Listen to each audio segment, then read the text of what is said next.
자, 저번 주에 상대방이 나를 떠나지 못하게 하는 법 1편 영상을 올렸었는데 못 보신 분들은 꼭 1편을 보고 이 영상을 보시고요. 호불호가 많이 갈렸었어요. 공의존의 개념에 대해서 이건 뭐 심리학의 오용이다 이런 반응도 있었고 호평이 월등하게 많았었지만요. 자, 여기에 대해서 먼저 얘기를 하면요, 여러분, 세상에 나쁜 기술은 없어요.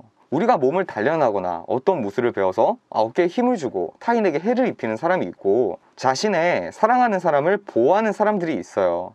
개인이 어떻게 사용하느냐의 문제지 나쁜 지식이다 라고 규정할 수 있는 것은 아니에요. 공의존의 개념을 활용해서 더 사랑받고 나도 더 그 사람에게 애정을 쏟고 하나의 가정으로 나아갈 수 있는 반면에, 말 그대로 상대방이 공의존으로 인해 괴로워할 수 있는 것은 개인의 선택과 됨됨이에 따른 것이지 이건 나쁜 지식이다 라고 규정할 수는 없는 겁니다. 자, 오늘은 제가 저번 영상에서 이 성향이 너무 자기중심적인 사람은 공감하고자 하는 의지가 적기 때문에 공의존을 바로 형성하기가 어렵다라는 얘기를 했었죠. 오늘 거기에 대해서 얘기해 봅시다. 사실 공의존에 접근하지 않아도 오늘 얘기하는 방법으로도 상대방이 나를 떠나지 못하게 하는 관계를 형성할 수는 있어요. 단 주의사항은 제가 영상의 마지막에 얘기를 할게요. 상대방이 존재 가치를 실감함으로써 나에게서 떠나지 못하게 하는 그런 방법이라고 얘기를 했었죠. 댓글에 아주 좋은 예시를 들어주신 분이 있어요. 고양이를 기르는 집사분들이 얘는 내가 없으면 죽겠구나 라고 생각을 하면서 점점 고양이의 노예가 되어가는 그런 현상도 이 공의존의 현상이 맞아요. 사실 자기중심적인 성향이 강한 사람도 강한 사람이지만 개인의 세계관이 뚜렷해서 진입장벽이 너무 높은 사람들이 여기에 해당한다고 보면 돼요. 우리가 일반적으로 자기중심적이다 라는 말을 들으면 이기적이다 라는 말로 들릴 수가 있는데, 이게 아니라 주고받는 이익관계가 뚜렷하고 이건 내 거, 저건 네 거, 이런 식으로 세계관의 경계가 굉장히 뚜렷하다고 보면 됩니다. 자, 이런 사람들은 공의존이 적용되기가 어려운 게 뭐냐면요, 이 나의 영역에 타인이 침범하는 것에 대해서 굉장히 거부 반응을 가지고 있어요. 그러니까 이런 사람들한테 본인과 상대방의 이 세계관의 경계를 흐리게 하기 위해서 나를 관장하게 하면 오히려 좀 귀찮아하거나 부정적인 반응으로 일관할 수가 있어요. 자, 그럼 우리가 이런 사람들한테는 어떻게 하느냐? 두 가지 방법이 있어요. 이런 사람들은 인간관계의 이익관계를 아주 중요하게 여기고 인간관계를 맺기 때문에 이 이익관계가 상대방이 만족할 수 있는 구조로 정확하게 잡혀 있으면 이 관계를 쉽게 탈피하지 않아요. 그러나 연애관계가 굉장히 계산적이고 선이 그어져 있는 느낌의 연애를 하게 된단 말이죠. 그리고 사실상 이익관계가 확실하게 유지한다는 것이 이 연애관계 중에 마냥 쉽지도 않아요. 그럼 우리한테 두 번째 선택지가 뭐냐면, 이 이익관계를 따지는 상대에게 우리가 상대방에게 과한 이익을 주입하는 겁니다. 쉽게 말해서 의도적인 헌신을 하는 겁니다. 이런 사람들의 특징이 뭐냐면 인간관계에 주고받는 것이 어느 정도 확실해요. 그게 객관적으로 등가 교환이 된다고 생각하진 않아도요, 스스로가 어떤 마음의 빚이 있는, 짐이 있는 그런 상황을 편하게 받아들이지는 못합니다. 그래서 그게 어떤 방식이든 상대방에게 받은 게 있으면 그걸 합리화를 통해서든 실제로 그에 걸맞는 가치를 전달해주든 마음의 빚을 덜어내려고 하는 경향이 있어요. 이 성향을 이용을 하는 건데요, 처음에는 과한 이익을 어떤 형태로든 전달을 하는 겁니다. 그럼 상대방이 뭔가를 나에게 보상을 하려 하거나 덜어내려 하는 노력을 할 텐데, 이 상황에서 또 어떤 이익들을 주입을 하는 겁니다. 상대방은 혼란스러워지다가 결국 이 주고받는 관계를 정산하는 것을 포기하게 됩니다. 그럼 어느 순간에요, 이 이익관계의 경계선이 흐려지게 됩니다. 그럼 이 상황을 만들어 놓고 그 뒤에 공의존으로 접근하는 것이 좋은데, 여기서 사용되는 포인트가요, 이런 사람들한테 혼자서 연민감을 들게 하려고 해도 이걸 잘 공감을 못해요.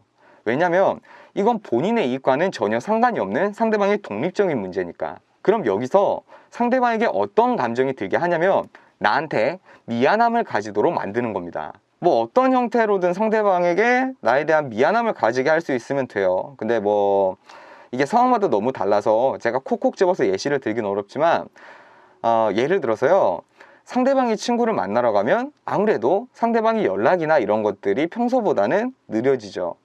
그럼 그때 상대방한테 연락 강요를 안 하고 오히려 본인이 연락을 줄여버리는 겁니다. 그럼 상대방은 궁금증이 생길 거예요. 그때 연락이 오면 오늘 저녁부터 몸에 열이 올라서 아팠는데 오빠한테 말하면 괜히 신경 쓸 것 같아서 약 먹고 누워 있었어. 뭐 오빠 재밌게 놀았어? 이런 식으로 상대방이 사실 뭔가 크게 잘못한 것은 없는데 미안함이 들 수 있는 상황을 시작으로 확장을 하는 겁니다. 본인은 자기 중심적으로 살고 있는데 상대방은 본인을 위해서 헌신해주고 힘든 시기마저 상대방을 최우선순위로 생각하는 그런 모습을 상대방에게 노출시키는 거예요. 이런 방식으로 미안함과 헌신이 반복되면요, 어느 순간에요, 여러분 경계가 흐려집니다. 그러다가 이게 어느 순간에 고마움이 되고 그 고마움이 계속되면 사랑이 된단 말이에요. 자, 오늘의 주의사항입니다. 여러분, 여러분이 생각하는 것보다요, 헌신의 힘은 대단합니다. 우리가 부모에게 일시적으로 기만하는 일은 있을지언정 배반하거나 배신하지 못하는 이유가 자식과 부모 관계여서 그런 게 아니에요. 부모가 자신의 꿈을 덜어서 자식에게 나눠주고 몇십 년간 자식들에게 헌신을 하니까 그 자식들이 그 헌신을 먹고 부모와 이익관계를 따지지 않고 나중에 그 사랑을 실감하게 되는 거란 말이에요. 상대방과 나의 경계를 흐리는 것에는요, 이만한 방법이 없어요. 그리고 이 이후에 공의존을 선택적으로 사용을 하시면 되겠습니다. 자, 여러분, 제가 오늘 핵심적으로 얘기한 키워드는요, 헌신이에요.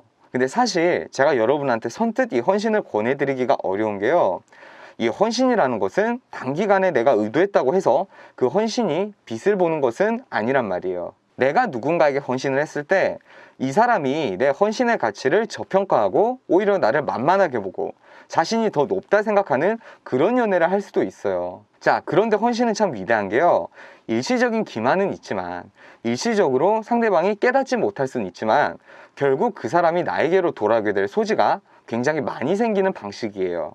이 헌신의 가치를 깨닫는 시기가 사람의 성숙함에 따라서 다 달라요. 세상을 많이 겪어보고 성숙한 사람들은 곧바로 이 헌신의 가치를 알아주겠지만, 또 비단 성숙하지 못한 사람들은 이 헌신의 가치를 뒤늦게 깨닫는 그런 경우가 생기거든요. 자, 그래서요, 저는 여러분한테 이렇게 권하고 싶어요. 여러분, 여러분의 헌신을 여러분이 아파함에도 봐주지 못하는 사람은요, 굳이 붙잡지 않으셨으면 해요. 일시적인 감정에 취해서 여러분의 그 소중한 마음을 몰라주는 사람한테 여러분이 헌신하기에는 여러분의 시간과 여러분의 가치가 저는 너무 아깝습니다. 이 방법을 선택하실 때 자기중심적인 성향과는 별개로요, 상대방의 성숙함을 체크를 하고 사용을 하시기 바라겠습니다. 자, 여러분, 오늘도 행복한 연애 하세요. 네, 여러분, 오늘 영상이 도움이 되셨다면요, 이쪽에 구독 버튼과 또 이쪽은 제가 추천하는 영상이니까 꼭 한번 챙겨보시기 바라겠습니다.